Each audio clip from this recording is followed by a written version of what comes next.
Now at 5, bringing superstar power to downtown Indy, the investment that Blake Shelton is making and how it's all part of a much bigger picture.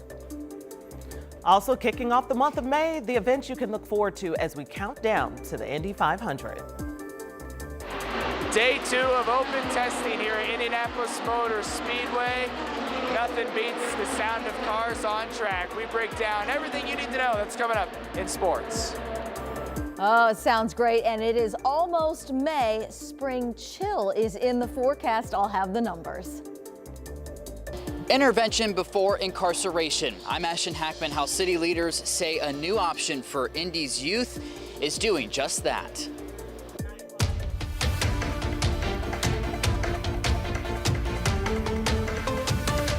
It's now 5 o'clock and 13 News at 5 begins with breaking news at this hour. We're talking about a huge spike in gas prices here in central Indiana in just the last couple of hours. We found prices on the brink of $5 a gallon across Indy. It's $4.99 a gallon at 16th and Post. And we found prices as high as $4.79 a gallon on the west side of Indianapolis.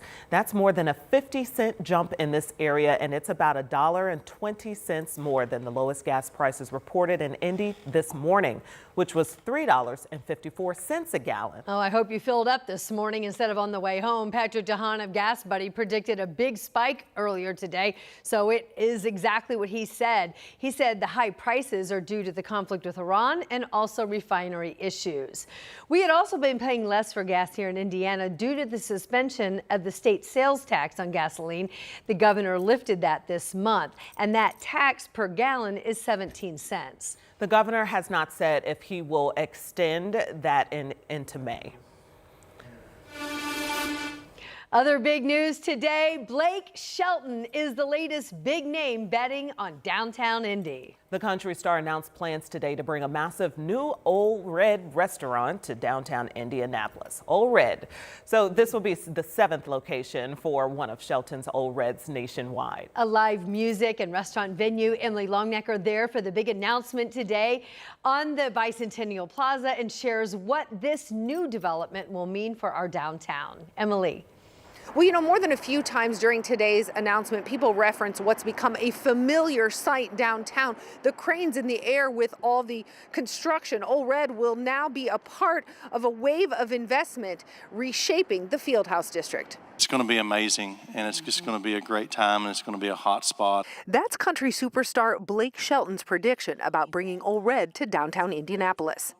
The live music, food, and nightlife venue on South Meridian will be the latest anchor to downtown's Fieldhouse district, just blocks away from the new Ritz-Carlton, Gainbridge Fieldhouse, and other downtown spots. Just locally, this is going to be somewhere that locals want to be all the time. When it comes to the bigger picture, though, Ole Red is just one of several projects over the next 5 years Visit Indy says will transform and upgrade downtown, helping make the city even more attractive to host big events like the Final Four and conventions. You know, our city is amidst $3 billion in new tourism-related infrastructure, making Indy even more competitive on the national stage. Wednesday's announcement comes just as construction on the new Signia Hotel is wrapping up at Georgia and Capitol.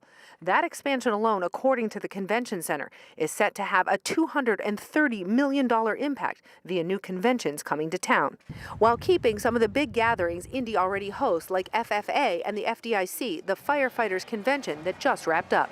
There's also the Ritz-Carlton going up across from Gainbridge Fieldhouse.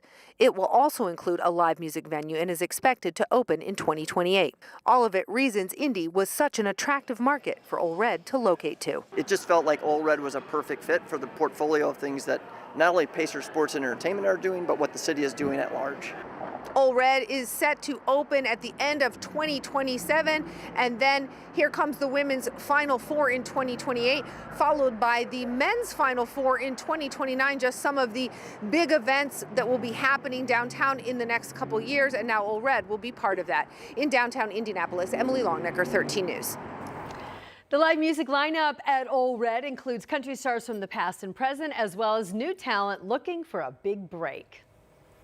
Now, during that announcement today where Blake Shelton came here to Indianapolis, he shared how special the city is to him. And he spoke about a moment 26 years ago when WFMS invited him here to perform. I was completely unknown, never had released any music yet. I wasn't even a new artist. I was nobody.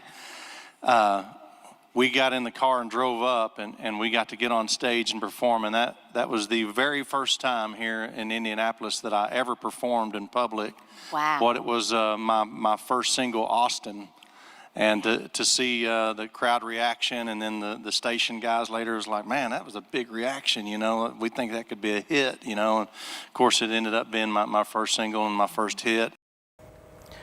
And Shelton has been back to Indy a lot since then, serving as a Grand Marshal during the Indy 500 in 2022. That was a big day. And then 10 years before that, you might remember he sang America the Beautiful. That was when we hosted the Super Bowl in downtown Indy.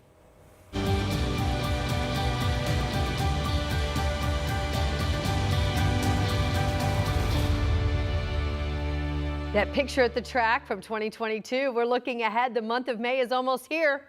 Friday, racing fans got a taste of some of the excitement today in downtown. The 500 Festival hosted the kickoff to May, celebrating a month of events leading up to the Indy 500. Brendan Schaff was there. Here's what he's learned. The countdown to May is on, and the 500 Festival welcomed hundreds of race fans right here to Monument Circle. You can see the cars lined up behind me on Meridian Street. Monument Circle was partially closed off on Wednesday to celebrate the upcoming greatest spectacle in racing. The 500 Festival kickoff to May featured mini-games, a competition between local mascots, and an Indy car parked right on the circle. IMS says about 96% of tickets to the Indy 500 are gone. Seats are expected to sell out by mid-May and possibly even next week. We're counting on that, and we're already making preparations for what do we need to do to make sure that we're able to host all those people. It literally is 350,000 people come in our gates, second largest city in the state of Indiana. But again, that's just a testament to how our fans and our community just embrace this event, and every year bring new people along, and it's been a lot of fun to see it happen. And we are just 25 days away from the 110th Indy 500, which is getting pretty close to being sold out. Reporting here in downtown Indianapolis, Brandon Schaff, 13 News. And the 500 Festival Mini Marathon is almost sold out, with about 30,000 runners participating this Saturday.